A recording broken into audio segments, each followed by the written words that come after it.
بننے بھائی ایک ہونک سے انسان تھے۔ اسی سے اندازہ لگا لیں کہ وہ اتنے بے تکے نام کے ساتھ زندگی گزار رہے تھے اور پھر بھی مزے میں تھے۔ جب ان سے ملاقات ہوئی تو میں نے ان کا نام دریافت کیا۔ انہوں نے مسکراتے ہوئے بتایا، جی میرا نام بننے بھائی ہے۔ آپ کا نام بننے ہوگا، بھائی تو آپ مجھے بتا رہے ہیں۔ نہیں یار، میرا نام ہی بننے بھائی ہے، انہوں نے بتایا۔ میرے ابا نے یہی نام رکھا تھا۔ اور خود آپ کے ابا آپ کو کیا کہہ کر پکارتے تھے؟ ظاہر ہے بننے بھائی کہتے تھے۔ یعنی آپ کے ابا بھی آپ کو بھائی بولتے تھے؟ صرف بھائی نہیں بلکہ بننے بھائی، اماں بھی بننے بھائی بولتی تھی۔ تو ایسے تھے بننے بھائی، ان کو زندگی میں صرف ایک بات کا دکھ تھا کہ کوئی اب تک ان کو سمجھ نہیں سکا ہے۔ ارے نہیں بننے بھائی، آپ تو بہت سیدھے سادے انسان ہیں، آپ کو سمجھنا کیا مشکل ہے؟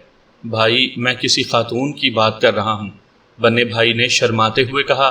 کسی خاتون نے آج تک نہیں سمجھا۔ میں نے یوں ہی چھیڑنے کے لیے پوچھا، بننے بھائی آپ نے کبھی کسی سے اظہار محبت کیا یا نہیں؟ ایک بار نصیبوں سے کیا تھا، بننے بھائی نے بتایا۔ کون نصیبوں؟ ارے وہی شگن دھوبی کی بیوہ، بیچاری کے دن بہت مشکل سے گزر رہے ہیں۔ مجھے جب یہ پتا چلا تو میں بے قرار ہو گیا۔ میں نے یہ بھی سنا کہ کبھی کبھی تو اس کے گھر کھانا بھی نہیں پکتا، تو اور بھی افسوس ہوا۔ میری سمجھ میں نہیں آ رہا تھا کہ اس سے محبت کا اظہار کیسے کروں۔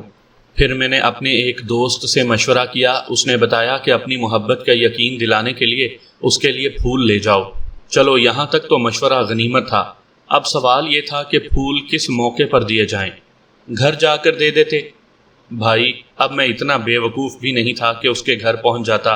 تم کو تو معلوم ہی ہوگا کہ اس کا ایک چھوٹا سا بچہ بھی ہے۔ ہاں جانتا ہوں میں بھی۔ مجھے معلوم ہوا کہ وہ ہر شام اپنے بچے کو لے کر سامنے والے پارک میں جاتی ہے۔ بس ترکیب سمجھ میں آ گئی۔ میں نے اس دن اس کے لیے بازار سے تحفے خریدے اور شام کے وقت پارک میں پہنچ گیا اور سیدھا اس کے پاس گیا۔ میرے دونوں ہاتھوں میں شاپرز تھے۔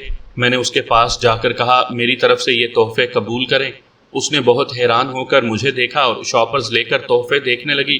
پھر اس نے ناراض ہو کر وہ شاپر میرے منہ پر پھینک دیے اور شور کرنے لگی، لے جاؤ اپنے تحفے، مجھے نہیں چاہیے۔ کیا مجھے بھکارن سمجھ رکھا ہے؟ بننے بھائی آخر آپ نے اسے دیا کیا تھا؟ بھائی سب کام کی چیزیں تھیں، 1 کلو پیاز، 2 کلو آلو، 1 کلو ٹماٹر، ہری مرچیں وغیرہ وغیرہ، اور ایک پھول بھی رکھ دیا تھا۔ حد ہو گئی ہے، آپ کو یہ سب دینے کی کیا ضرورت تھی؟ بھائی صرف پھول لے کر وہ کیا کرتی؟ سبزیوں کو پکا کر 1 ہفتہ تو گزار ہی سکتی تھی، لیکن وہ تو ناراض ہو گئی۔ بھلائی کا تو زمانہ ہی نہیں رہا۔ تو ایسے تھے بننے بھائی۔ اب ایسے آدمی کو اکیلا تو رہنا ہی تھا، کون ان کی طرف مائل ہوتا؟ محلے والوں نے ان کی بے وقوفی کی اور بھی کئی داستانیں سنا دی۔ محلے میں تنویر نام کا ایک بندہ تھا، اس نے پولیس کی نوکری کر لی تھی۔ وہ ایک شریف آدمی تھا۔ بننے بھائی نے ایک دن اس سے کہا، بھائی تنویر تمہاری ترقی کیوں نہیں ہوتی؟ کیسی بات کرتے بننے بھائی، ابھی نوکری کو صرف 1 سال ہوا ہے، ابھی سے ترقی کیسے ہو جائے گی؟ نہیں ہونی چاہیے، ضرور ہونی چاہیے۔ تم جیسے شریف آدمی کی تو ہر سال ترقی ہونی چاہیے۔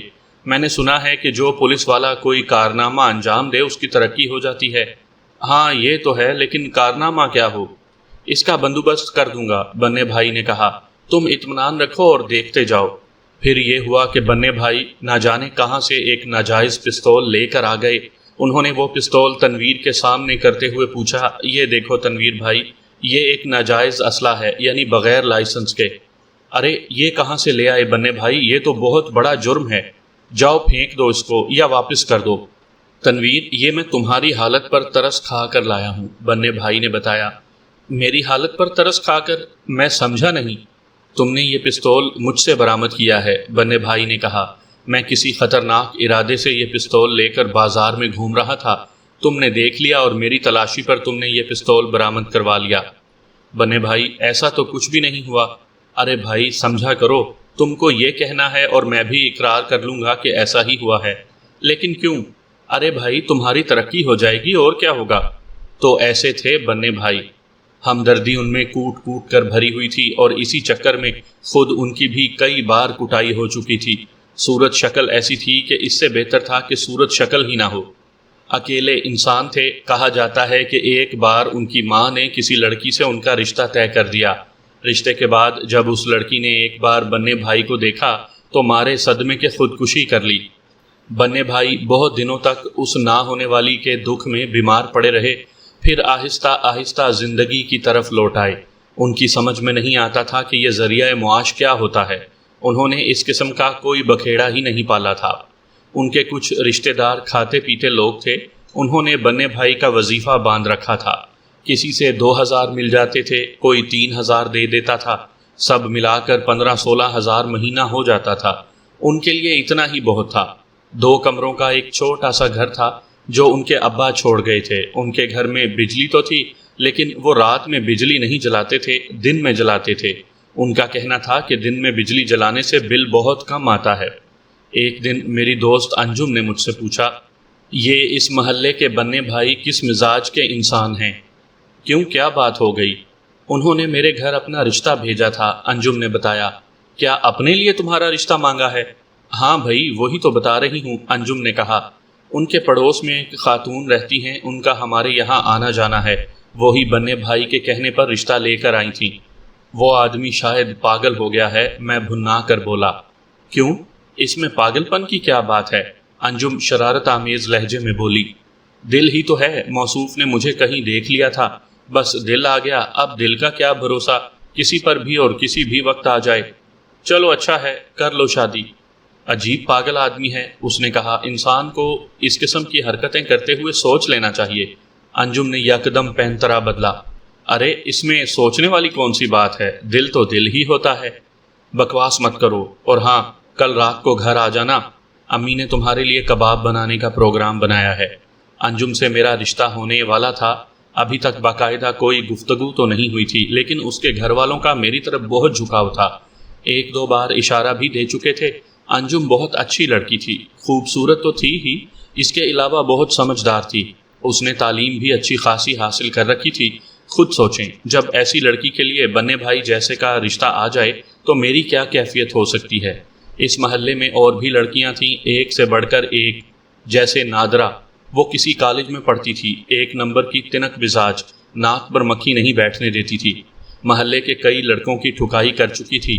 اسما، اس لڑکی کا بھی جواب نہیں تھا۔ اس کے والد کسی کالج میں پروفیسر تھے، خود بھی بہت پڑھی لکھی تھی، کسی کو خاطر میں نہیں لاتی تھی۔ ایک اور بھی تھی، زلیخا، پورا محلہ اس سے ڈرتا تھا، گالیاں دینے میں اس کا کوئی مقابلہ نہیں تھا۔ محلے کے لونڈے اس کو دیکھ کر کترا کر گزر جاتے، وہ بے تحاشا گالیاں دینے لگتی تھی۔ ان کے علاوہ اور بھی بہت سی تھیں، اور کمال کی بات یہ تھی کہ بننے بھائی ہر ایک کو آزما چکے تھے، یعنی ہر ایک کے یہاں اپنی شادی کا پیغام بھیج چکے تھے، لیکن ہر ایک نے برا بھلا کہہ کر انہیں انکار کر دیا تھا۔ بیچارے کی حالت پر کبھی کبھی افسوس بھی ہوتا تھا۔ محبت کے ترسے ہوئے انسان کو کسی کے آنچل کا سہارا مل جائے تو اس کی زندگی کے دن بدل جاتے ہیں۔ ایک بار مرزا صاحب راستے میں مل گئے۔ ارے بھائی، بننے بھائی کیسے ہیں؟ انہوں نے مجھ سے پوچھا۔ کئی دنوں سے ملاقات نہیں ہوئی ہے، میں نے بتایا۔ خیریت تو ہے نا؟ میں نے سنا ہے کہ ان کی طبیعت خراب ہے۔ اچھا، اسی لیے دکھائی نہیں دیے۔ شام کو دفتر سے واپس آ کر دیکھ لوں گا۔ ہاں ضرور چلے جانا۔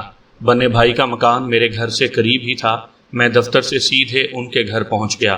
ان کی ایک خاصیت یہ بھی تھی کہ وہ جب گھر میں ہوتے دروازہ کھلا ہی رکھتے تھے۔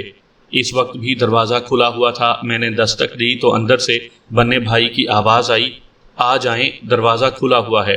میں اندر کمرے میں داخل ہو گیا، اور کمرے میں داخل ہوتے ہی جو کچھ میں نے دیکھا اس نے میرے ہوش اڑا دیے۔ نادرا بننے بھائی کے سرہانے بیٹھ کر ان کا سر دبا رہی تھی۔ جی ہاں، وہی نادرا جو 1 نمبر کی تنک مزاج تھی اور ناک پر مکھی بھی نہیں بیٹھنے دیتی تھی، وہی ان کا سر دبا رہی تھی۔ مجھے دیکھ کر وہ ذرا گڑبڑا تو گئی، لیکن اس نے اپنا کام جاری رکھا۔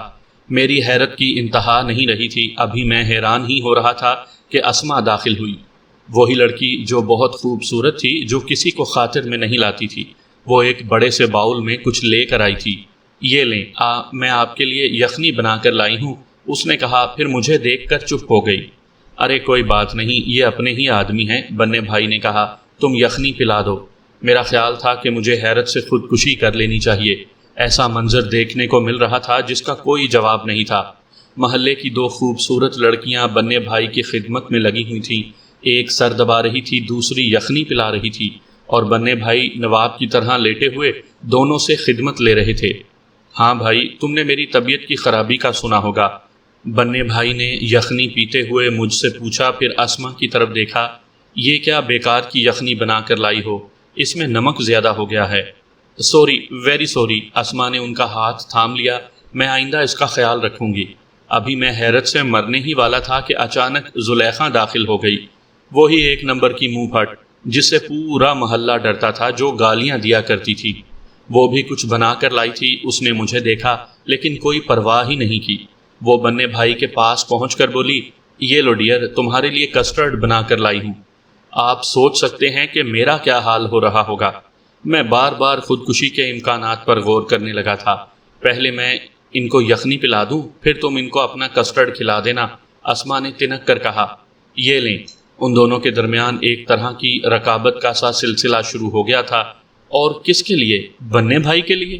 زلیخا نے کسٹرڈ کھلانے کی کوشش ہی کی تھی کہ انجم بھی کمرے میں آ گئی۔ اس کے ہاتھ میں بھی ایک پلیٹ تھی۔ مجھے دیکھ کر وہ بری طرح سٹ پٹا گئی۔ ارے آپ بھی یہاں ہیں؟ اس نے خود کو سنبھال کر پوچھا۔ ہاں میں بھی ہوں، اور تم کیا لائی ہو بننے بھائی کے لیے؟ میں ان کے لیے حلیم بنا کر لائی ہوں، ان کو حلیم بہت پسند ہے۔ اب تو میری خودکشی کے امکانات بڑھ چکے تھے۔ ایک محاورہ یاد آ گیا تھا، ایک انار 100 بیمار، لیکن یہاں اس محاورے کی ایسی کی تیسی ہو گئی تھی۔ بننے بھائی کے یہاں محاورہ ہو رہا تھا، 1 بیمار 100 انار۔ مجھ سے اب وہاں رہنا مشکل ہو رہا تھا، اسی لیے میں بننے بھائی سے اجازت لے کر اس کمرے سے باہر آ گیا۔ ایک آگ سی لگی ہوئی تھی، میں جو کچھ بھی دیکھ رہا تھا وہ مجھے پاگل کرنے کو بہت تھا۔ 2-4 دنوں کے بعد بننے بھائی سے راستے میں ملاقات ہوئی۔ اب وہ بالکل ٹھیک ہو چکے تھے۔ مجھ سے برداشت نہیں ہوا تو میں نے پوچھ لیا، بننے بھائی یہ کیا چکر ہے؟ یہ محلے کی ساری لڑکیاں آپ پر مہربان کیوں ہو گئیں؟ میاں تم کو بتا ہی دوں تو زیادہ اچھا ہے۔ ہاں بتا دیں۔ بھائی تم روشن کو جانتے ہو، وہی جو میرے پڑوس میں رہتی ہے؟ ہاں جانتا ہوں۔ میں نے تماشائے اہل کرم دیکھنے کے لیے اس سے یہ کہہ دیا تھا کہ میرا 5 کروڑ کا بانڈ نکل آیا ہے۔ انہوں نے محلے کے ہر اس گھر میں یہ خبر اڑا دی جس گھر میں جوان لڑکیاں ہیں۔ بس لڑکیوں نے میری عیادت کے لیے میرے گھر آنا شروع کر دیا، اور اب میں اس محلے کو چھوڑ کر جا رہا ہوں۔ وہ کیوں؟ اس لیے کہ یہ بھانڈا تو پھوٹنا ہی ہے، پھر کیا ہوگا؟ اور اس وقت مجھے پتا چلا کہ بننے بھائی بے وقوف نہیں تھے، بلکہ ہم سب بے وقوف تھے اور آج تک ہیں۔ ہم سے تو اتنا بھی نہیں ہوتا کہ اس قسم کی کوئی افواہ ہی اڑا دیں۔